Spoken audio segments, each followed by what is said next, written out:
Power Rangers Ninja Steel was a massive disappointment, especially after a fantastic season like Dino Charge.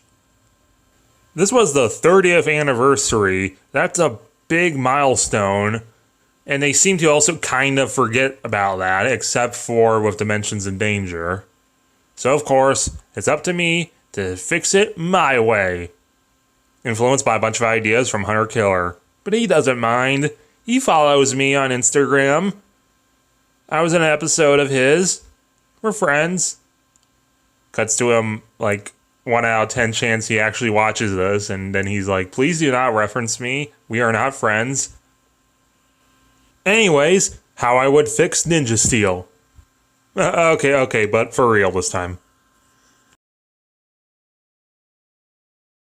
1,000 years ago, the Morphine Masters created the Ninja Prism, which sent off into the world to give people the powers of ninja.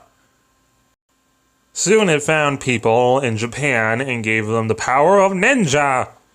And it kind of like the Samurai Rangers, it went down the hereditary lines. Until one bad generation, the Ninja Star retrieved all but one of the power shurikens and left the planet.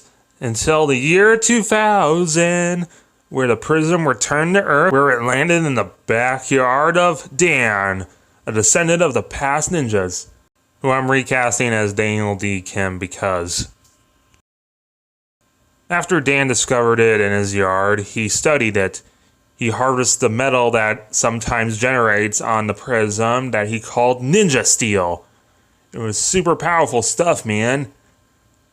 He studied it and went through ancient family books and scrolls discovering the past ninjas, and he declared himself the last ninja.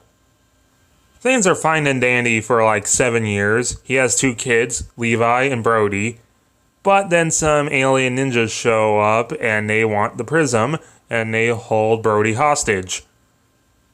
So Dan shows up, but before he confronts the aliens, he tells Levi to hide with the Ninja Steel. But he's surrounded!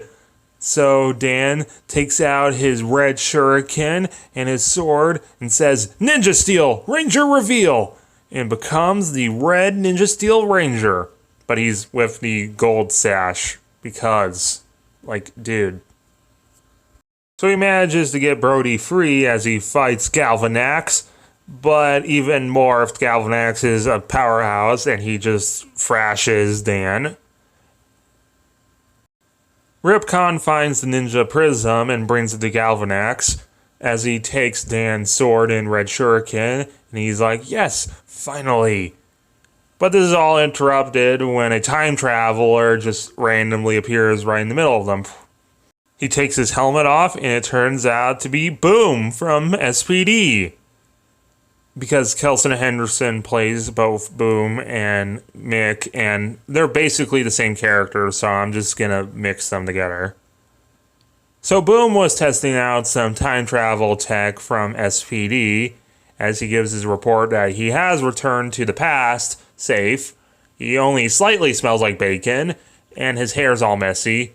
But then he's like, wait a minute, am I in the middle of something?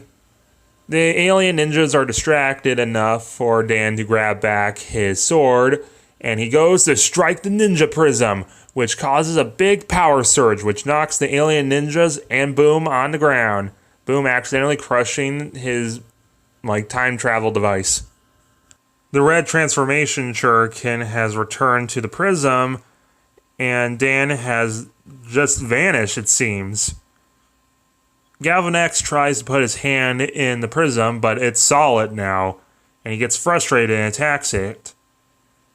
Meanwhile, little kid Brody's starting to cry, and Galvanax is like, yes, sweet fear and sadness. Take the prism and the kids on the ship. So Ripcon grabs both Brody and Mick, and some Crybots take in the prism, and it cuts 10 years later. And the Space Ninjas work for Galaxy Warrior, the galaxy's favorite show, where warriors across all of the universe come together to see who is the strongest and who can become a Galaxy Warrior champion, just like Galvanax. For villains, we have Madame Odious. Her voice is fine. Cosmo Royale, the announcer. His voice is fine, but because the fact that they use Baron Nero's costume from Tokuger but not adapt Tokuger just triggers me. So instead, he's going to be represented by a recolor of Jinxer. The main man himself, Galvanax, the Galaxy Warrior Champion. His voice is terrible. So instead, I'll recast him as George Takei, who everyone knows as Sulu from Star Trek, but he has done voice acting roles such as Skylanders Giants. And he was in Red Alert 3. American fools. Your intellect is as weak as your dollar. Failure is your destiny. You disrespect yourself and your nation. You are made of stupid. Ripcon, another Galaxy champion. His voice is terrible. So embracing the Galaxy Warriors gimmick of an intergalactic wrestling show, I am going to have a lot of wrestlers from WWE as characters. Starting with Stone Cold Steve Austin as Ripcon. I got no problem. Look at me when I talk to you. Is it gonna be Stone Cold? Stone Cold? Stone Cold? I said Stone Cold. By the end of this series, you're going to see my taste in wrestlers. And on this episode of Galaxy Warriors, we see a Fear Cat versus Finn Balor. The two are teleported to a nearby planet to fight as the Galaxy Warriors crew films them with little drone things. And Finn Balor wins, and he tries to pull a star from the prism, but fails. And the crowd goes, meh. Seen it before. No one ever pulls a star out. After the show, the Galaxy Warrior crew are discussing viewership is tanking, and it has been for a while now. We gotta find a new way to get people to care about the show. Galvanax points out that they're flying back over Earth, so, humans are easily entertained. They might like the show, which is overheard by Brody and Mick. Brody being recast as Peter Sudarso. Brody also has the idea that maybe this is our time to escape. We're over Earth again. Meanwhile, back on Earth, Preston, recast as William Schufeld, is performing some magic tricks as he quick changes into a dragon. Rawr! And the crowd goes meh. Except for two people in the back, Sarah and her little bro, Monty, clapping.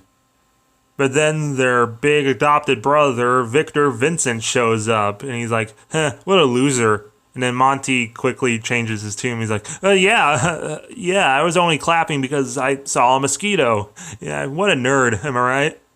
And then, Monty shoulder checks Preston, and Victor Vincent, walks up to Preston and turns his dinosaur head around and pushes him on the ground. Sarah walks past all sad. But it's Summer Cove's open day, the day to go and see what your classes are in school. Victor brags that by the end of the year, his name's going to be on all these trophies. Sarah's like, oh really? Football? And Vincent's like, yep. Soccer? Yep. Table hockey? Yep. Table tennis? Yep. Women's swimming? Yep. Wait. Whatever. And Victor goes to check on his classes with Monty. But Sarah goes back outside and apologizes to Preston. And he's like, whatever, it's fine. It wasn't even my real magic. Then back on the Galaxy Warriors ship, Brody stole some keys to a cruiser, which are then destroyed by some Kudabots. And they're chased, and they steal the Ninja Prism as cover as the Kudabots shoot at them, but they accidentally shoot off chains holding the prism down. So now the prism's free, and it flies down the trash chute. Brody and Mick are like, crap. Okay, either stay here and tell Ripcon they try to escape, and lost the ninja prism or go down the trash chute. So they yeet themselves out of the trash chute. The ninja prism flies towards Brody, and he grabs hold of it, and it yeets him down to the ground. Meanwhile, Boom is falling. He's like, ah, crap, gotta be something soft. And he turns into a rock. The reason he can shapeshift is because while he was time traveling, time travel works through the morphing grid, and exposing yourself to raw morphing grid energy when you're a human can, without proper protection, mutate you. Just like how the parents of the SPD Rangers were mutated by experimenting with morphing grid energy, Boom now has the power to shapeshift. Preston and Sarah see the debris falling from the sky and goes to investigate. Meanwhile, Brody hit the ground and it's implied that he froze up, but then he sees the ninja prism and sticks his hand in it and retrieves his red shuriken. Sarah and Preston show up and they're like, what's going on? Who are you? And then there's some introductions, but then the guys put their hands in the shuriken and get their pink and blue one, and their swords appear, because why bother changing the Sentai's morpher?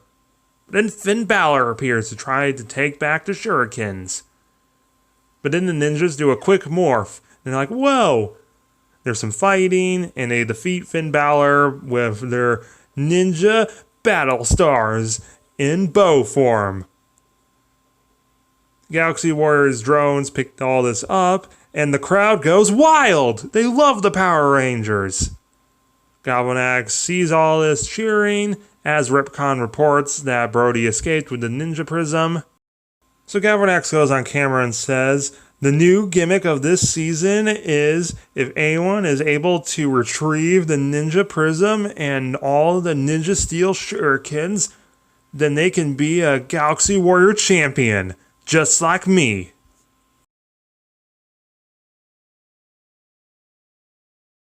Also, I want the Rangers' visors to open because it looks cool. That wasn't a thing in Sentai, I just added it because, yeah.